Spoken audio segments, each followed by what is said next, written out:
오늘 이 본문 말씀을 통해서 하나님의 심정을 알자 이 제목으로 함께 은혜를 나누겠습니다.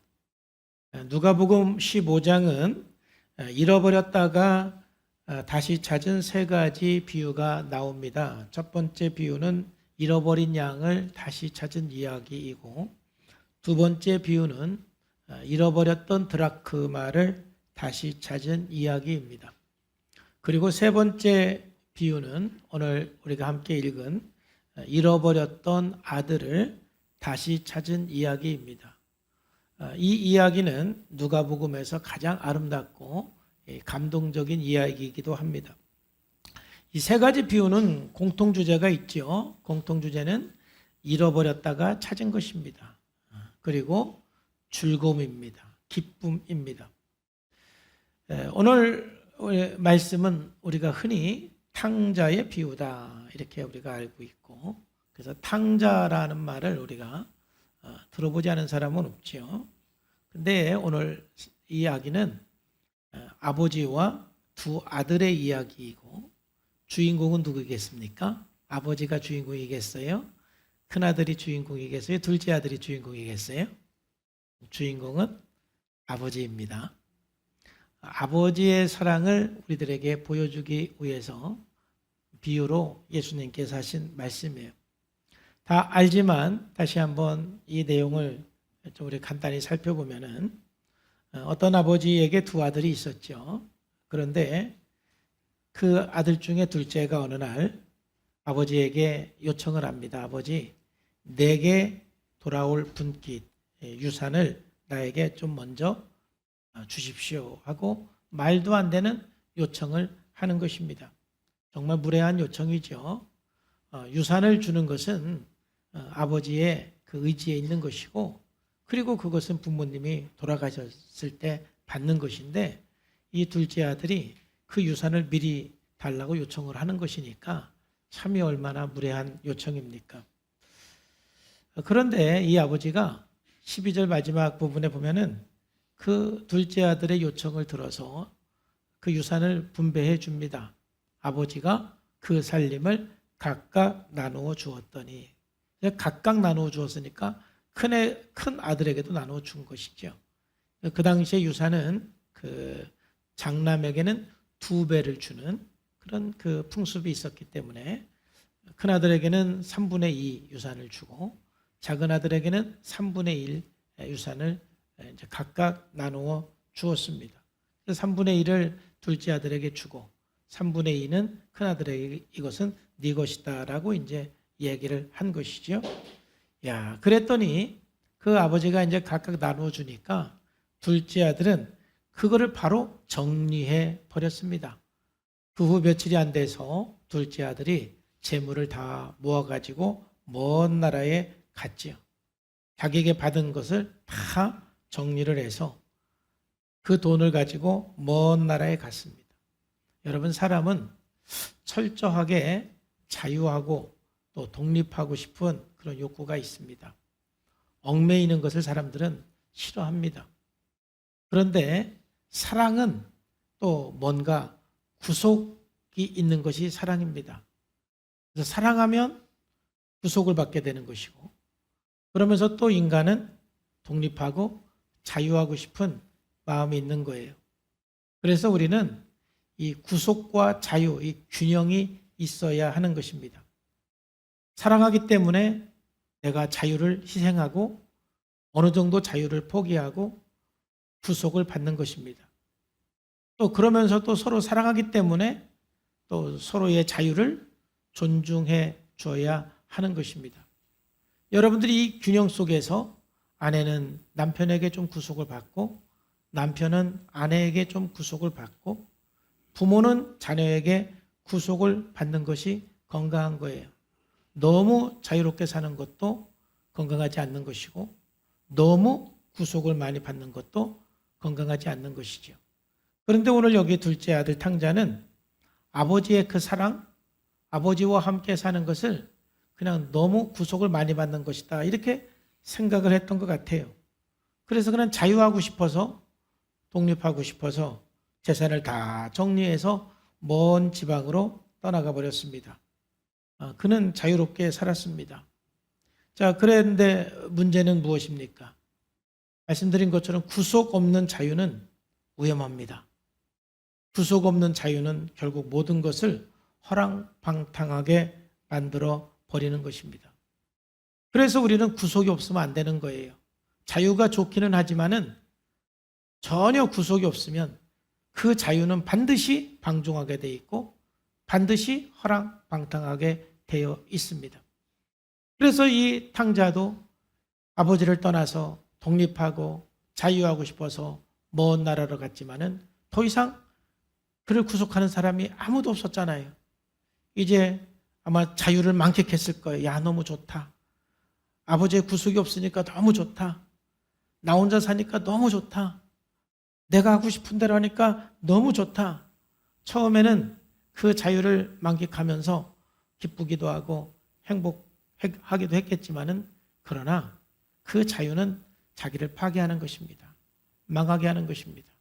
결국은 다 허랑방탕하였습니다. 방탕하여 그 재산을 다 낭비했습니다.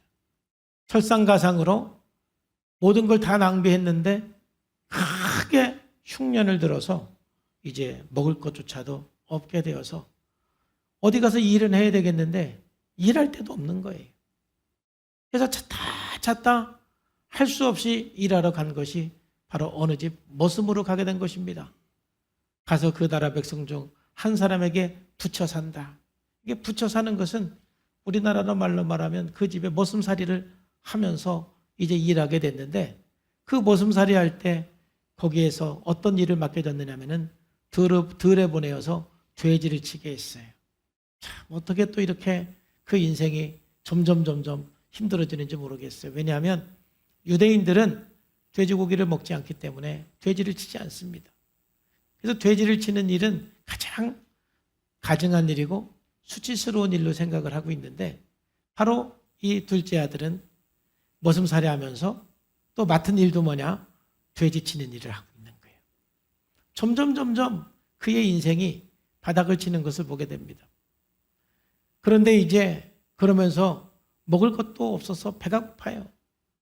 주인이 주는 밥이 배가 고파서 결국 그는 뭘 먹으려고 그러냐면은 돼지가 먹는 쥐염 열매. 지금으로 말하면 여러분 참 개밥도 어떤 때는 먹고 싶을 정도로 보기가 좋지 않습니까? 너무 배가 고프니까 그거라도 먹고 싶은 쥐염 열매는 돼지가 먹는 거잖아요. 그러니까는 정말 그 돼지가 먹는 쥐열매라도 먹어서 배를 채우려고 그러는데 야 이제 이 둘째 아들의 인생은 돼지만도 못합니다. 그 주인이 그것도 못 먹게 해요. 그렇잖아요. 16절에 보면은 그가 돼지 먹는 쥐염 열매로 배를 채우고자 하되 주는 자가 없지요. 누가 안 준 거예요? 주인이 안 준 거죠. 누가 안 줬겠어요? 야 이건 돼지 먹어야 돼. 이거 너 먹으면 안 돼. 돼지 먹을 걸 왜 네가 먹어? 너무 배가 고파가지고 그거라도 먹고 좀 배가 좀 불렀으면 하는데 그것마저도 못 먹게 하는 거예요. 인생의 바닥을 칠 때까지 더 이상 내려갈 수 없는 바닥까지 다 이 탕자가 바닥을 친 거죠. 그제서야 누가 생각이 납니까? 아버지가 생각이 나는 거예요. 그제서야 아버지가 생각이 나고 그제서야 가족이 생각이 나는 거예요. 사람이요 힘들지 않고 평안할 때는 뭐 아버지 생각도 안 나고 엄마 생각도 안 나고 가족 생각도 안 나고 뭐 교회 생각도 안 나는 것이죠. 그런데 내가 너무 힘들다 보면은 이제 아버지가 생각나기 시작하는 거예요.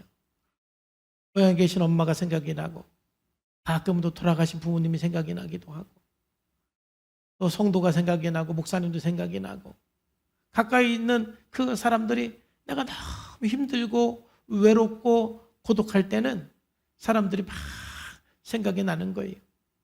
그러니까 이 탕자도 이제 모든 재산을 다 잃고 머슴살이 하면서 돼지를 치면서 돼지가 먹는 쥐염 열매도 먹지 못하는 그런 완전 인생의 밑바닥을 쳤을 때 그제서야 이제 아버지 생각이 나는 거. 17절에 보면은 이에 스스로 돌이켜 이르되 내 아버지에게는 양식이 풍족함, 품꾼이 얼마나 많은가.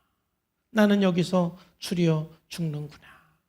정말 성경에서는 이렇게 기록했지만은 이때 얼마나 많이 울었겠어요. 야, 정말 내가 내 신세가 어쩌다가 이렇게 됐나. 참 아버지한테 미안하기도 하고 자기 신세가 너무 처량하기도 하고, 야, 아버지한테 돌아갈까? 돌아가자니 면목이 없는 거예요. 그리고 또 아버지가 받아줄까? 뭐 이런 생각도 들고, 아마 힘들게 울면서 이 탕자의 마음은 정말 심란하고 복잡했을 것입니다. 그래도 너무 힘드니까 아휴, 돌아가자 이런 생각을 하는 겁니다. 근데 이제 어떻게 생각을 정리하고 돌아가기로 마음을 먹느냐면은, 그래, 내가 돌아간들 아버지가 내 마음을 나를 받아주기는 하겠어. 또 내가 면목도 없는데 이제 내가 그냥 아들로 가지 말고 품꾼으로 가자. 내가 일어나 아버지께 가서 이르기를, 아버지, 내가 하늘과 아버지께 죄를 지었습니다.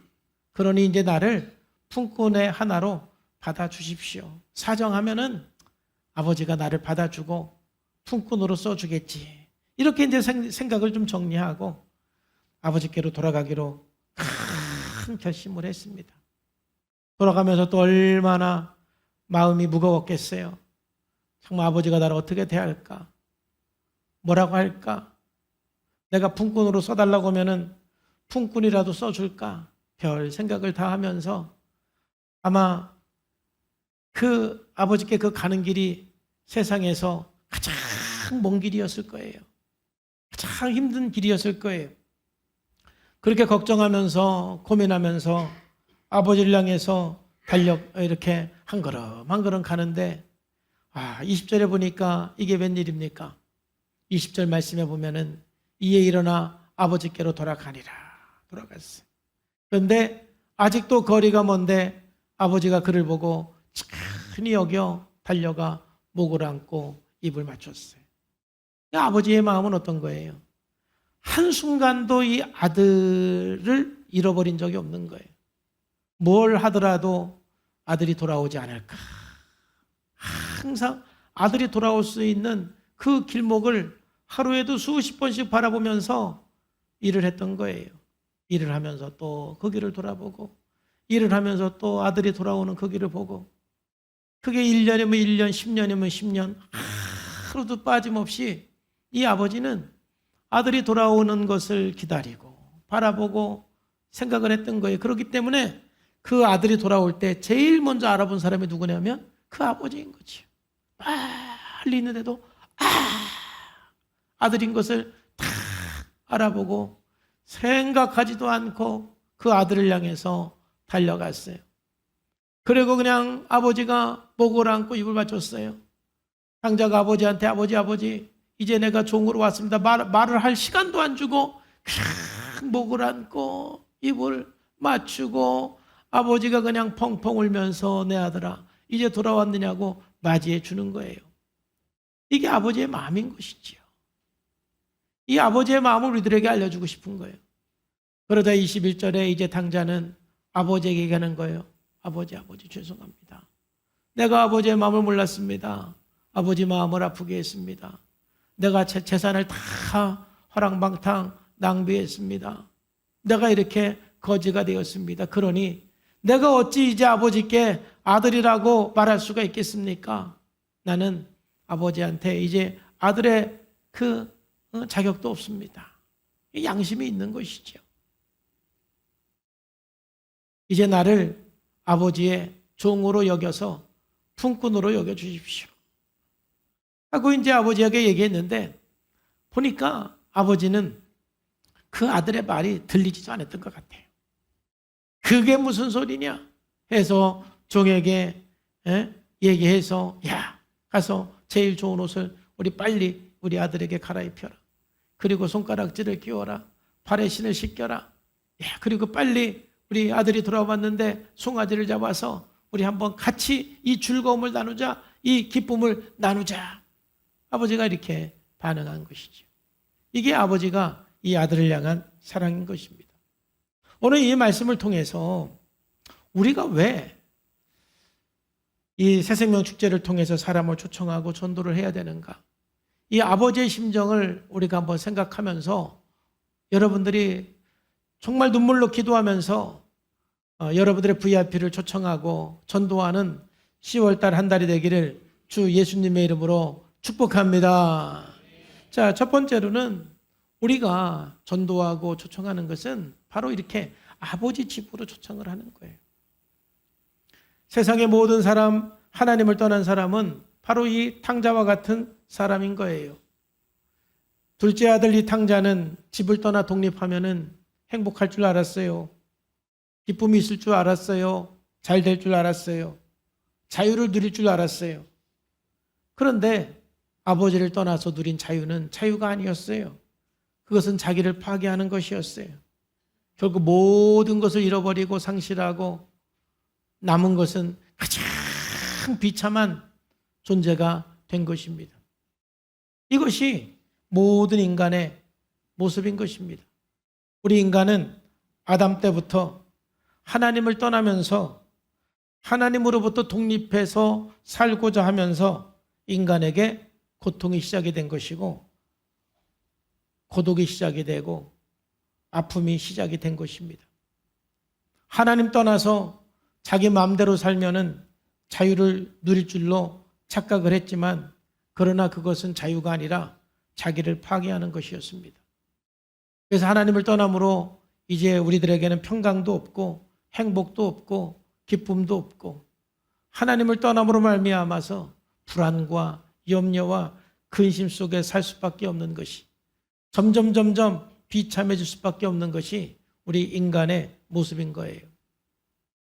여러분 주변에 아직 하나님을 모르는 사람을 외적으로만 바라보면은 화려해 보이기도 하고 아름다워 보이기도 하지만은 하나님 없는 사람의 삶은 별거 없습니다. 하나님을 떠난 그 삶은 바로 그 삶 자체가 지옥인 것입니다. 아버지께로 돌아와야만 아버지 집으로 돌아올 때 바로 그 삶이 다시 회복이 되고 천국의 삶이 시작이 되는 것입니다. 탕자가 아버지 집을 떠나는 순간 고통은 시작이 된 거나 마찬가지입니다. 그가 이제 큰 결심을 하고 아버지 집에 돌아옴으로 말미암아 다시 그의 삶에 천국이 시작이 된 거예요. 많은 사람들이 천국과 지옥에 대해서 믿지 못하고 천국과 지옥에 대해서 이해하지 못하는 것 같아요.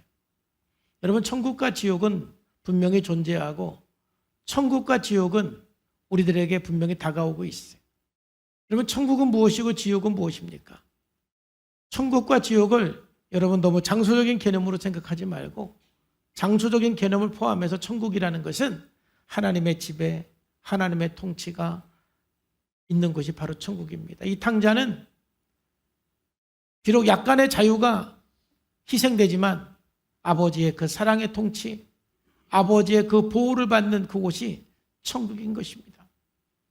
여러분들이 서로 약간의 자유가 희생이 되지만 사랑하는 아내의 지배를 받고 사랑하는 남편의 지배를 받을 때 행복이 있는 것입니다. 여러분의 비록 조금 자유는 희생되지만 사랑하는 부모님의 보호를 받고 지배를 받아야 거기에 여러분들의 행복이 있는 것입니다. 그런 것처럼 우리 인간이 우리의 자유가 약간 제한되지만은 하나님의 지배를 받고 하나님의 통치를 받고 예수 그리스도 안에 있을 때 바로 거기가 천국인 것을 믿으시기를 주의 이름으로 축복합니다.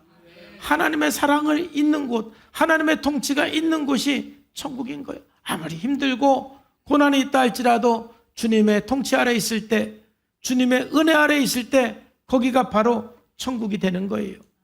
여러분, 지옥은 어떤 곳입니까? 반대로 하나님의 통치가 미치지 못하는 곳이 바로 지옥인 거예요. 세상 아무리 화려해 보여도 하나님의 통치가 없는 곳 살면 그 인생 자체가 지금 지옥에서 살고 있는 것입니다. 아무리 돈이 많아도 하나님의 통치가 없는 곳에 살면 그 인생 자체가 지옥이 되는 것입니다. 아무리 권력이 있어도 하나님의 통치에서 벗어나면 그 인생은 지옥에서 살고 있는 것입니다. 결국은 다 낭비가 될 것입니다. 여러분, 그러므로 가장 행복한 사람은 어떤 사람이겠습니까? 이 땅에 살아가는 동안 하나님의 통치를 받으면서 하나님의 은혜를 받으면서 천국을 맛보고 또 영원한 천국에 가는 것이 가장 행복한 삶인 줄 믿습니다. 저와 여러분은 정말 행복한 사람인 것입니다. 근데 두 번째 좋은 거는 뭐냐? 이 세상에서 살아가는 동안은 하나님의 통치를 경험하지 못해서 천국을 맛보지 못했어요. 그런데 죽기 바로 전에, 돌아가시기 바로 전에 복음을 받아들이고 예수님의 통치를 받아들이고 예수님의 사랑을 받아들이고 예수님을 믿기로 결정하고 하나님의 통치 안으로 들어간 사람이 그나마 두 번째로 괜찮은 사람입니다. 요 근래에 참 천국 가신 분들이 많은데 공통적으로 우리 교회 부모님들이 다 두 번째에 속한 분들입니다. 평생 예수님을 잘 못 믿고 받아들이지 않고 사시다가 마지막 예수님 믿으셔야 돼요. 예수님 영접하는 기도를 좀 따라하세요. 예수님을 믿기로 결정하면은 좀 고개를 끄덕여 보세요.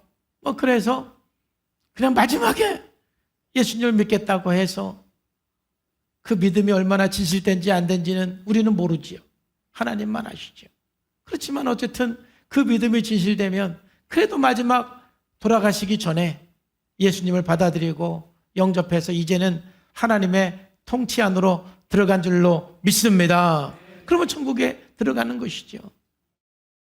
이 세상에서나 죽어서나 하나님의 통치가 있는 곳은 천국이고 하나님의 통치가 없는 곳은 지옥인 거예요. 그러니까 가장 불행한 사람은 누굽니까? 마지막까지 예수님을 거부하고 하나님의 통치를 거부하는 것입니다. 가장 불쌍한 사람. 여러분이 겉모습으로만 보면은 이 사람 참 부족함이 없어서 행복해 보이는 사람도 있겠지만은 참 제가 목회를 해보고 사람을 많이 만나보고 또 상담을 하면서 깨달은 것 중에 하나가 정말 사람은 겉모습만 보고는 모르는구나. 화려한 사람일수록 아픔이 더 많구나라는 것을 제가 깨달았어요. 겉으로 화려하게 보이고 아름답게 보이고 아무 문제가 없이 보이는 사람일수록 아픔이 더 많은 사람이더라고요. 제가 만난 사람은 그랬어요. 처음에는 저도 좀 속았어요. 이런 사람이 뭘 나를 만나러 와. 아니 이렇게 행복해 보이고 화려하고 아무 문제도 없어 보이고 막 천국에서 사는 것 같고 이런 사람이 무슨 걱정이 있어서 나를 만나자고 할까. 근데 하나하나 얘기해 보면은 정말 그 인생 눈물 없이는 들을 수 없는 이야기들이 너무 많은 거예요. 여러분, 사람을 겉모습만 보고 판단하지 말고요. 하나님의 통치가 없고 예수님이 없는 사람은 지옥인 거예요. 하나님의 통치가 없는 것은 여러분 그 자체가 지옥인 거예요. 그러니 여러분들이 만약에 이렇게 교회에 나와서 예수님을 믿어서 하나님의 통치 속에 머무르면서 천국을 경험한 사람은 전도를 안 할 수가 없는 거예요. 왜냐? 하나님의 통치를 받아보니까 이 천국이 얼마나 기쁜지 알잖아요. 아마 저나 여러분들이나 거의 대부분 저 역시도 예수님을 안 믿고 살아온 제 삶의 기간이 있고 예수님을 믿고 산 기간이 있어요. 저는 고등학교 2학년 때까지는 예수님을 안 믿고 살았던 삶이에요. 사실 그 삶이 지옥인 거예요. 예수님을 믿고 나서부터 지금까지 하나님의 통치 속에서 하나님의 은혜와 하나님의 사랑 속에서 산 그 삶은 바로 천국을 경험하는 삶이에요. 그러니까 저는 예수님을 안 믿었던 그런 시간도 경험을 했고 예수님을 믿었던 시간도 경험하면서 예수님을 믿으면서 그 삶이 천국이니까 제 주변에 예수 안 믿는 사람이 있으면 마음이 아파서 견딜 수가 없는 것이 정상이죠. 내가 사랑하는 사람, 내가 가까이 있는 사람이 아직도 예수님을 안 믿으면 저 삶이 지옥인데 저 삶 자체가 고통인데 왜 아직도 예수님을 안 받아들이고 안 믿는가? 막 마음이 너무 아프니까 눈물로 기도하지 않을 수가 없는 거예요. 어떻게 해서라도 예수님을 믿게 하고 예수님 앞으로 나오게 하기 위해서 최선을 다할 수밖에 없는 거예요. 여러분도 마찬가지죠. 여러분들도 예수님을 믿어서 천국을 경험한 사람은 여러분들이 천국을 경험하지 못했던 그런 삶도 있었기 때문에 아직 예수님의 통치 안으로 들어오지 못하는 사람 보면은 마음이 아파서 눈물로 기도할 수밖에 없을 거예요. 여러분, 아버지 집으로 초청을 하고 아버지 집으로 돌아와야 천국이 시작이 되는 거예요. 이 탕자가 집 나가는 순간부터 고통은 시작이 되는 거예요. 언제 그의 삶에 다시 천국이 시작이 되냐면은 아버지께로 돌아가야, 아버지 집으로 돌아와야만 천국이 시작이 되는 거예요.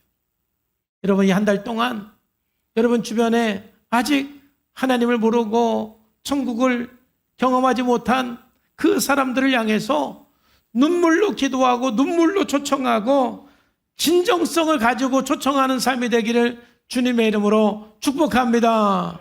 그 사람도 천국을 경험하게 해야 돼요. 자, 두 번째로 우리가 왜 하나님 아버지의 심정을 가지고 사람을 전도하고 초청해야 되냐면은 우리가 초청하는 것은 회복의 자리로 초청하는 거예요. 여기 모든 사람은 주님 앞으로 나와야 회복이 되는 거예요.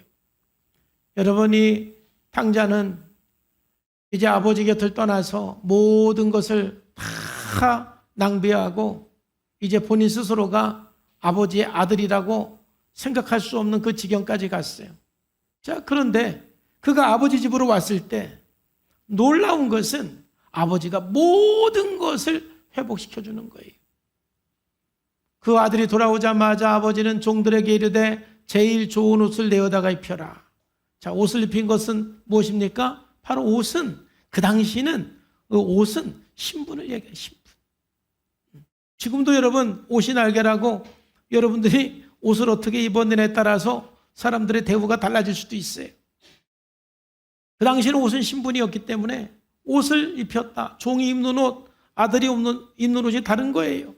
가장 좋은 옷을 내어다가 입혀라. 신분을 회복시켜주는 것이죠. 손에 가락지를 끼우고 발에 신을 신기라. 이것은 바로 그의 권위를 회복시켜주는 거예요. 권위. 단지는 지금으로 말하면 인감도장을 말하는 것이고, 여러분 성경에서 신은 뭐예요? 성경에서 여러분 신을 벗어라. 내가 신는 신을 벗어라. 또 내 신발을 벗어서 던진다. 이 말은 뭐예요? 내 권리를 포기하는 게 신발을 벗는 거예요. 내 모든 권리를 다 포기하겠습니다. 이게 그 당시에 신발을 벗는 거예요. 그러니까 거꾸로 신발을 신겨준다는 건 뭐예요? 너의 권리를 회복시켜준다는 거예요. 너의 주권을 회복시켜주고 너의 지위를 회복시켜준다는 거예요. 그러니까는 이 아버지는 모든 것을 다 낭비한 그 아버지가 돌아왔을 때 반지를 다시 끼워주고 신발을 신기면서 그 아들의 모든 권위, 모든 위치, 지위를 다 회복시켜준 거예요.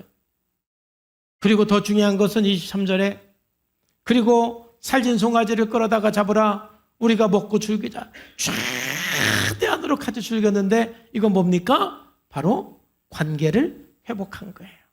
나는 네가 돌아온 게 너무 기쁘다. 어려워하지 말고 힘들어하지 말고 나는 너를 용서했으니까 더 이상 종이라는 생각하지 말고 너는 내 아들이야. 즐겼다라는 게 그런 것입니다. 잔치를 했다라는 것이 그런 것입니다. 관계까지 다 회복이 됐어요. 여러분, 하나님을 떠난 사람들은 우리가 다 보이지는 않지만은 그 인생에 다 깨어져 있는 삶을 살고 있는 것입니다. 그 깨어져 있는 삶이 다시 회복하려면 하나님 앞에 나와야 돼요. 주님 앞에 나와야 돼요. 주님 앞에 나옴으로 모든 것들이 회복되기 시작합니다. 하나님 안에 있다라는 것, 주님 안에 있다라는 것이 얼마나 감사한 일인지 몰라요. 요즘에 청년부 회복 프로그램을 토요일 날 6시부터 9시까지 하고 있어요. 어제하고 지난주까지 뭘 했느냐면은 절정 경험 나누기로 했는데 제가 너무 감사했어요. 왜냐하면은 이 절정 경험 나누기 하면서 이 청년들이 8명인데 우리 청년들이 절정 경험이 거의 대부분 뭐냐면은 성산교회와 연결이 돼 있어.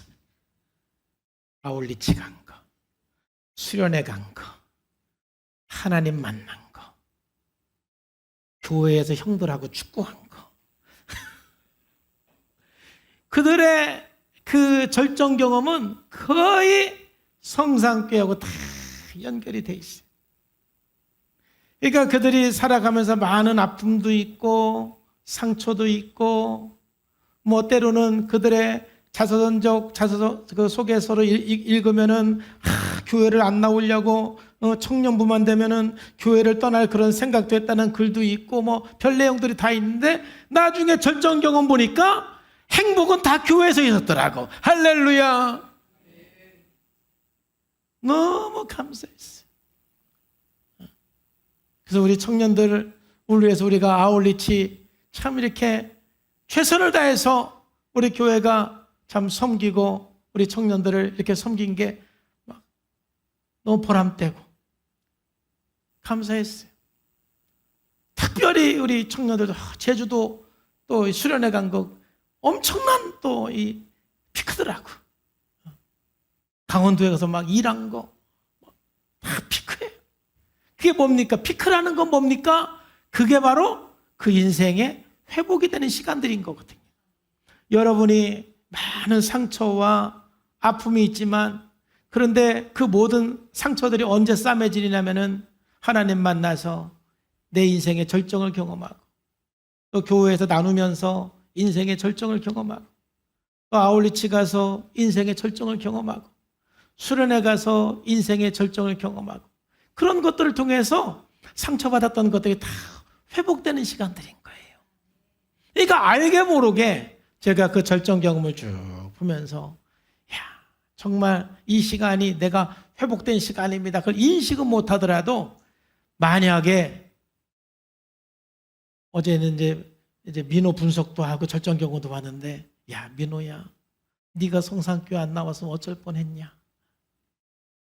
그래도 이게 교회 나오니까 이렇게 회복이 되고 치유가 되고 지금 이만한 인생을 살고 있는 겁니다. 이제 앞으로 다 회복이 될 줄로 믿습니다. 여러분 주님 앞에 나오면 비록 우리가 살면서 많이 깨어진 것들이 있고 상처받은 것들이 있지만은 하나님 만나고 서로 우리의 그 교제를 통해서 여러 가지를 통해서 회복이 되고 치유가 되는 거예요. 우리가 하나님 앞으로 우리가 초청을 해야 되는 것은 그들이 주님 앞에 나와서 천국을 경험하면서 그의 모든 깨어진 관계들, 깨어진 삶들이 좀 회복이 필요한 겁니다. 여러분 주변의 사람들을 보면서 정말 회복이 필요하기 때문에 눈물로 기도하면서 여러분 꼭 전도하시고 초청하시기를 주님의 이름으로 축복합니다. 마지막으로 우리가 왜 꼭 아버지 심정을 가지고 초청을 해야 되느냐?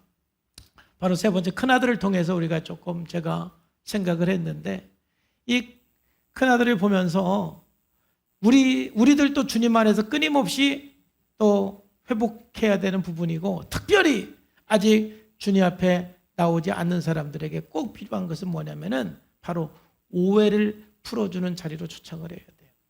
사람들은 교회에 대한 오해들이 너무 많아요. 또 하나님에 대한 오해들이 너무 많아요. 그러니까 하나님과 교회에 대해서 오해들이 너무 많으니까 그들을 주님 앞으로 초청해서 하나님에 대한 오해도 풀어주고 교회에 대한 오해도 풀어주는 자리가 바로 우리 성산교회가 돼야 될 줄로 믿습니다. 이 큰아들은 정말 아버지에 대한 오해가 너무 많았어요. 맏아들은 이제 밭에 있다가 돌아와서 집에 가까이 왔을 때 막 풍악과 춤추는 소리가 이제 들리니까는 왜냐면 몰랐던 일이잖아요. 그날 이제 둘째가 돌아왔으니까. 그래서 종을 불러서 야 이거 뭔 일이냐? 왜 우리 집에서 저런 그 잔치 소리가 나냐? 그러니까 이제 종이 대답을 한 거예요. 아유 동생이 들어왔습니다. 깜짝 놀랐어요. 아니 기뻐해야 되는데 별로 반갑지가 않았어요. 아니 동생이 들어왔어요. 그래가지고 아버지가 지금 너무 기뻐가지고 잔치를 하고 있는 거예요. 그랬더니 28절에 보니까 이 큰아들이 이제 화가 났어요. 삐졌어요. 왜 그렇게 화가 났는지, 왜 그렇게 분노가 일어났는지 뭐 좀 더 자세히 분석은 해봐야 되겠지만은 어쨌든 너무너무 화가 났어요. 너무너무 삐졌어요. 그래서 큰아들도 집 나간 거예요.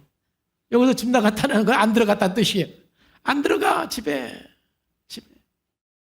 소심하게 집 나간 거죠. 안 들어가는 거예요. 집에. 들어가면 되는데 나 집에 안 가. 어디로 갔는지는 모르겠어요. 집에 안 들어가고 있어요. 그러자 아버지가 어떻게 해요? 또 그 아들을 찾아가는 거예요. 큰아들도 아버지는 기다리는 거예요. 큰아들에게 찾아가는 거예요. 그래서 큰아들을 설득하는 거예요. 아버지가 나와서 어떻게 했어요? 권했다. 무슨 얘기가 오고 갔는지는 모르겠지만은 아버지가 많이 설득하고 그 아들은 삐져 있어요. 화가 나 있어요. 자, 그럼 삐진 큰 주제가 하나가 나오는데 바로 뭐냐? 29절에 보니까 아버지한테 얼마나 삐졌느냐면은 아버지께 대답하여 이르되 우리 성경에는 이렇게 점잖게 나왔는데 원어에 보면은 이게 상당히 이제 아버지께 따지다. 이게 이제 무슨 말이냐면은 아버지 들어보세요. 명령하는 거예요. 아버지 내 말 들어보세요. 그게 따지는 거예요. 아버지 내 말 들어보세요. 그러면서 이제 뭐라고 얘기합니까? 내가 여러 해 아버지를 섬겨 명을 어김없이 어김이 없거늘 내게는 염소 새끼라도 주어 나와 내 벗으로 죽이게 하신 일이 없더니 자기에게는 잘해준 적이 한 번도 없대라는 거예요. 아니 다 줬잖아. 아까 각각 줬잖아. 각각 준 거는 왜 기억을 못하고 다 줬는데 자기한테 준 게 아무것도 없다는 이게 지금 혼자 오해하고 있는 거예요. 아버지를 그렇게 생각하고 있는 거예요. 그러면서 30절에 아버지의 살림을 창녀들과 함께 삼켜버린 이 아들이 돌아오매 또 둘째 아들의 잘못을 과장해. 그 앞에 이 탕자가 창녀와 함께 화랑방탕했다라는 말이 나와야 안 나와요? 그냥 화랑방탕했다고 그랬잖아. 창녀와 함께 화랑방탕했다고 말하는 건 지금 누구 얘기요? 형의 얘기요. 과장한 거예요 지금. 그러니까 우리도 탕자가 외국에 나가서 창녀와 화랑방탕했다고 여러분 알고 있는 분 있죠? 그 형의 말 듣고 여러분들이 이 둘째로 오해하고 있는 거예요. 그냥 화랑방탕했어요. 창녀와 함께 화랑방탕했다는 말이 안 나와. 과장시키는 거예요. 그러면서 이렇게 나쁜 놈을 위해서 살진송아지를 잡으셨나이다. 따지는 이게 하나님에 대한 오해지, 아버지에 대한 오해지요. 이 큰아들이 이렇게 아버지에 대해서 오해하는 것처럼 우리가 하나님 아버지께 대해서 오해하는 것들이 참 많아요. 그래서 왜 하나님께 못 나오느냐? 자기 나름대로 오해가 많아서 그래요. 우리는 이 오해를 풀어줘야 돼요. 아버지가 이 아들에게 지금 오해를 풀어주잖아요. 하나님 아버지 앞에 나오면 이 오해가 풀리는 것입니다. 그래서 아버지가 이르되 예, 너는 항상 나와 함께 있었으니 내 것이 다 누구 것이다? 네 거다. 야, 이게 다 네 거 아니냐? 3분의 2 내가 그때 너한테 다 주지 않았느냐? 이거 다 네 거 아니냐? 모든 걸 다 주었는데 양을 한 마리 잡았냐 안 잡았냐. 아버지에 대한 너무 오해를 하는 거예요. 여러분, 우리가 전도라는 것은 오해를 풀어주는 것입니다. 많은 사람들을 만나서 우리는 기도하면서 하나님에 대한 이 오해를 좀 풀어줄 필요가 있어요. 교회에 대한 오해를 좀 풀어줄 필요가 있어요. 성도들에 대한 오해, 목회자들을 향한 오해, 이런 오해들을 풀어줄 필요가 있어요. 그런 오해들 때문에 선뜻 아버지 앞에 나오지 못하고 가까이 가지 못하는 거예요. 아마 그러니까 이 큰아들도 항상 아버지와 함께 있었지만은 아버지와 친밀한 관계로 나갈 수가 없는 거예요. 왜요? 아버지를 오해하니까. 여러분도 마찬가지예요. 목사님과의 관계도 여러분들이 오해가 있으면 가까이 못 옵니다. 부부간에도 오해가 생기면 가까이 못 갑니다.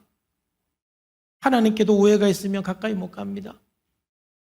교회에 대해서도 오해가 있으면 가까이 못 갑니다. 이 오해가 풀어져야 돼요. 다 내 것이 네 것이다 말이죠. 그러면서 마지막으로 이 아버지가 이 큰아들에게 하는 얘기가 뭡니까? 이 내 동생은 죽었다가 살아났으며 내가 잃었다가 얻었기로 우리가 즐거워하고 기뻐하는 것이 마땅하다 하니라. 이 말로써 이야기가 끝이 나는 거예요. 둘째 큰아들의 대답은 그 후에 이제 나오지는 않죠. 우리가 상상을 해서 큰아들이 어떻게 대답을 했을까? 상상할 수 있지만 아버지의 마음은 그건 거예요. 내가 지금 기뻐하는 것은 내 아들이 잃어버렸던 아들을 다시 찾았고 죽었다고 생각한 그 아들이 다시 살아났으니 내가 어떻게 즐거워하고 기뻐하지 않을 수 있겠느냐. 이게 하나님 아버지의 마음이에요. 그러면서 여기서 우리 하나님께서 예수님께서 우리에게 하시는 말씀 무엇입니까? 하나님이 가장 기뻐하시는 것은 무엇이냐? 잃어버린 영혼을 다시 찾았을 때 가장 기뻐한다. 잃어버린 영혼이 다시 돌아왔을 때 하나님은 가장 기뻐한다라고 말씀하고 계시는 거예요. 여러분, 하나님이 가장 기뻐하는 것은 여러분들이 아버지 앞에 돌아왔을 때 가장 기뻐했습니다. 할렐루야. 그리고 여러분을 통해서 누군가가 하나님 아버지 앞에 돌아올 때 하나님 나라의 잔치가 이루어지게 되는 거예요. 사실 저도 늘 고민이 되고 또 가끔 우리 성도님들이 저에게 질문하는 것이 있습니다. 그것이 뭐냐면은 목사님, 예수 안 믿는 사람을 위해서 제가 기도하고 있는데 전도하고 있는데 좀 매일매일 들이대야 돼요? 아니면 좀 기다려줘야 돼요? 들이대자니 역효과가 날 것 같고 기다려주자니 평생 안 돌아올 것 같고 목사님 어떻게 했으면 좋겠어요? 이게 여기에 대한 답은 없어요. 들이댈 때는 들이대고 기다릴 때는 기다려야 되는 거예요. 그 타이밍은 여러분들이 분별을 하셔야 돼요. 아, 지금은 막 적극적으로 좀 욕을 먹더라도 상대방이 부담스러워도 지금은 적극적으로 얘기를 해야 될 때다. 아니면 지금은 조금 기다릴 때다. 이거를 여러분들이 판단해야 되는데 중요한 건 뭐냐? 가장 중요한 거는 제가 전도를 해보니까 가장 중요한 건 진정성입니다. 왜냐면 이제 제가 특히 우리 가족, 우리 아버님 전도할 때 그랬거든요. 들이댈 때는 막 사정없이 들이대면서 맨날 지옥간 설교 테이프 막 틀어줬어요. 아빠, 아버지 지옥가 하면서 막 듣기 싫어해도 막 듣게 했어요. 그러다가 또 기다릴 때는 기다리고. 근데 그 모든 것들이 나의 그 진정성, 정말 내 눈물로 그 영혼이 주님께로 돌아와서 천국을 경험하고 회복하고 하나님에 대한 오해를 풀고 하나님 나라를 경험하고 경험해주고 싶은 그 진정성을 가지고 눈물로 여러분들이 다가갈 때는 좀 적극적으로 다가가도 큰 부작용이 없는 것이고, 또 때로는 약간 기다려도 그 마음을 아는 것이죠. 한 가지만으로 가면은 안 되는 거예요. 그런데 여러분, 이 10월 한 달은 기다리는 기간입니까? 적극적으로 나가야 되는 때입니까? 이 한 달은 여러분 들이대시기를 주의 이름으로 축복합니다. 적극적으로 연락도 하고 복음도 전하고 예수 믿는다 말도 하고, 근데 거기에 진정성이 있어야 돼요. 진정성이 없으면 사람들은 감동하지 않습니다. 진정성이라는 건 뭐예요? 그 사람을 사랑하는 마음.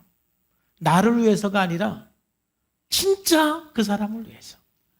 왜냐면 우리가 전도하다 보면은, 야, 이번에 나를 위해서 한번 좀 가줘. 네가 가야 내 체면이 좀 서. 내 체면을 위해서 좀 가줘. 이게 진정성이 없는 거예요. 그러니까 오죽하면 그렇게라도 말을 했겠어요? 사실 그것도 진정성을 가지고 얘기한 것일 수도 있지만은, 그러나 상대방이 느끼기에, 야, 진짜 나를 사랑해서 그러는구나. 정말 나를 사랑해서 이렇게 나한테 교회 가자고 하고 예수 믿으라고 하는구나. 이게 느껴지도록 하는 게 진정성이잖아요. 여러분, 한 달 동안 이 하나님 아버지의 심정을 가지고, 하나님 아버지의 마음을 가지고, 여러분 주변에 가족이든 친구이든 가까운 사람이든 하나님을 모르는 사람은 여러분들이 보기에는 어떤 모습으로 살지 모르겠지만은 지옥의 지옥 속에 살고 있는 거예요. 하나님 나라를 모르고 살고 있는 거예요. 또 지옥을 향해서 가고 있는 거예요. 회복할 수가 없는 거예요. 진정성을 가지고 다가가서 전도하고 초청하고, 그래서 이번 기회에 꼭 예수 믿고 돌아오기를 주 예수님의 이름으로 축복합니다. 기도하겠습니다. 하나님 아버지, 감사합니다. 오늘 또 주님께서 은혜 주시고 함께 해주셔서 말씀해 주심을 감사합니다. 우리가 하나님 아버지의 심정을 가지고 영혼구원을 위해서 열정을 가지고 찾아가게 하시고, 한 영혼 한 영혼 주님 앞으로 인도하는 우리의 삶이 될 수 있도록 주여 도와 주시옵소서. 예수님의 이름으로 감사하며 기도하옵나이다.